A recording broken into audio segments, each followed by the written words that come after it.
As our nation's chief executive, Bill Clinton was there when it counted for labor and education. He often spoke out about how quality public education is the key to equal opportunity and upward mobility. And he fought to strengthen schools, particularly those in high-need communities. In his words, everybody counts, everyone deserves a chance, everyone has a role to play, and we all do better when we help each other. She says, Michael, I have $62,000. Where am I going to put it?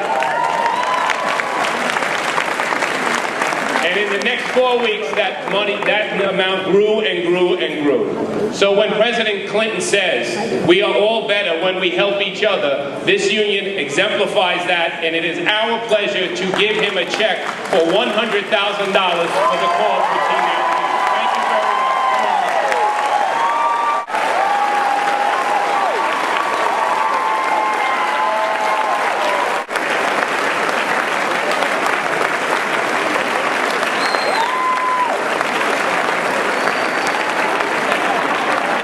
Ladies and gentlemen, I think you can be comfortable that your president takes good care of your money, because he initially tried to just get me to take the big cardboard one, and then he finally said, you want the real one?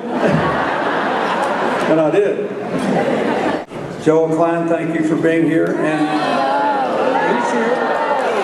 Now wait a minute. I don't mind you trying to fix what's wrong with the charter schools. That's better than trying to do away with them. I think that's, and you run two of them, you don't want to do without them. It's just too bad that Randy Weingarten is so laid back, virtually comatose at the platform,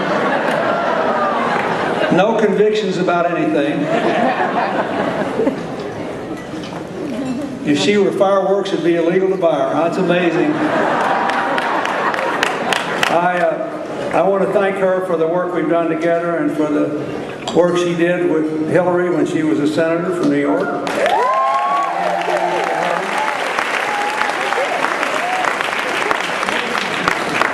I want to wish you a happy 50th anniversary and say that, you know, I've been around a long time. I worked with Al Shanker on the National Education Goals 21 years ago. And I worked with him for 5 years before that.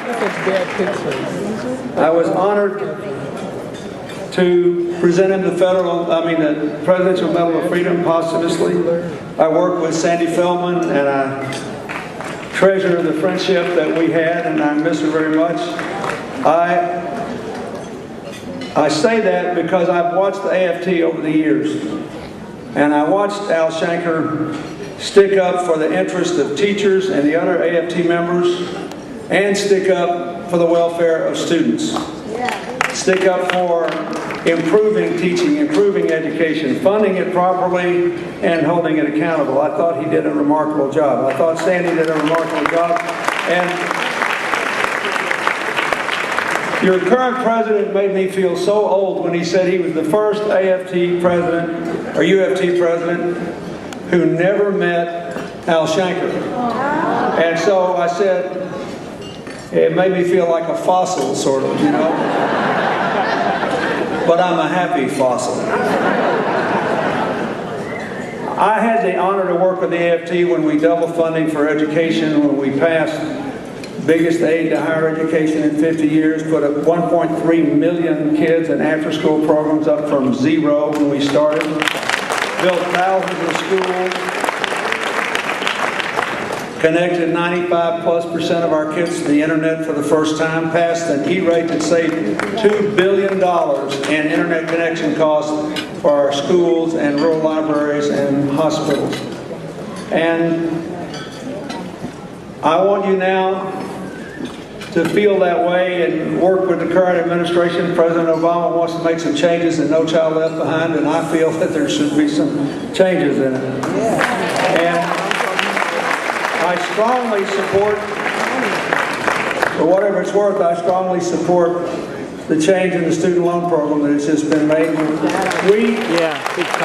We offer colleges and universities, and a lot of you are trying to send your own kids to college, we offered them just the option to join a direct student loan program. And I wish more had been made of this during the debate. Here's what happened. The schools that joined, the students that joined, the students saved $9 billion in loan repayment costs, an average of $1,300 for every $10,000 they borrow. That's how much they save, borrowing direct from us, a competitor. And the taxpayers saved $4 billion because once the young people could pay their college loans back, they paid them back and they didn't default. So I think it's a good thing.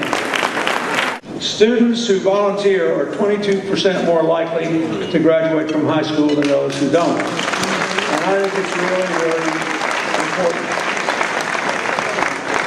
And there are plenty of schools in New York who are working with us now in the Alliance for a Healthier Generation, trying to improve school nutrition programs and programs not just for the students but for the faculty and staff as well. And I understand all the economics that got us in this mess we are in today. And you don't have enough money to do what you're trying to do right now. I know that. But if we allow the obesity rate to continue at about 1 in 3, then we're going to raise the first generation of Americans to have shorter lives than their parents. That's right. So I applaud the First Lady Michelle Obama's interest in this. I applaud the schools that are participating, thousands of schools. We just announced that the schools that participated in our soft drink agreement with the major drink manufacturers had seen an 88% reduction in the caloric content of beverages sold in schools in the last 5 years. We're moving in the right direction, but there's a lot still to do. And so I just want to say that it may be easy to use you as a piñata when there's not enough money to go around.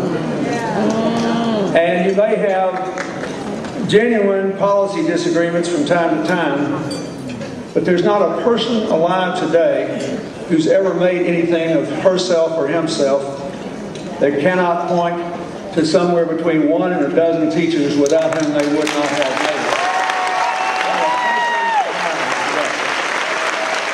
Now,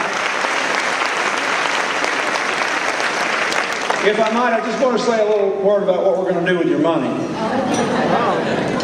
I agreed before the earthquake to be the special envoy for the United Nations to Haiti because they lost 15% of their income in 2008 with 4 big hurricanes.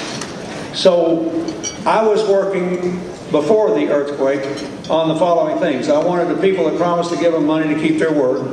And that's really why the Secretary General asked me to do it. He thought I could ask for money better than he did, since I spent a career doing it.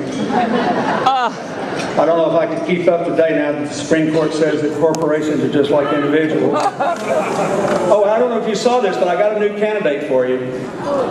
In Maryland, a progressive Democrat formed a corporation, and he wants to run for Congress, but not him. He wants his corporation to run for Congress. And then a progressive Democrat in Virginia incorporated another one. He wants to file a corporation for Congress in Virginia. If he does, you should think about symbolically supporting them to show the logical conclusion of the Supreme Court's opinion reversing over 100 years of law that there's no difference in a corporation and a person. We're all the same. We're entitled to the same rights. If you do that, then the next time a Supreme Court vacancy comes up, President Obama can appoint Google. And when he appoints Google, it won't matter if they try to pull another Bush v. Gore, because we'll be able to count the votes even if they only give us an hour and a half to do it, like they did.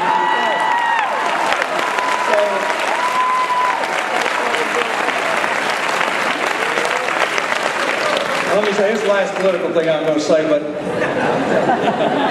Hillary and I are the second happiest family in America that health care bill passed and was signed by the President-elect. It is a tribute to the President and the Speaker that they didn't give up, a tribute to Harry Reid that somehow he cobbled together 60 votes and escaped the filibuster noose that sunk health care when I was there. You remember, they're doing the same thing they did then. When I was there, they filibustered everything, but they couldn't filibuster the budget, so my budget passed by a vote.